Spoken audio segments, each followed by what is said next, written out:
লাশের সামনে মুসলমান আজকে জানাজা, লাশ সামনে, এখানে দাঁড়াইয়া জিগায় খানাটা কোন দিন কইয়া লাইলে ভালো আছিল। কি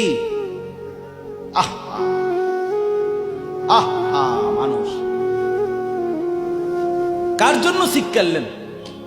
এই মানুষগুলো তারা আজকে জিগায় খানাটা কোন দিন। 4 দিন না খানাটা কি সোমবারে করলে ভালো হয় না মঙ্গলবারে করলে ভালো হয়? কত অনবুঝ করে লাইলে ভালো আছিল। লোকজন কি আর আবার ফাইবেননি?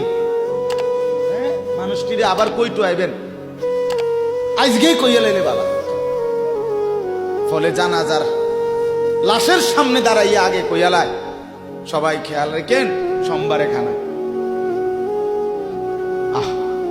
এর নাম দুনিয়া, এর নাম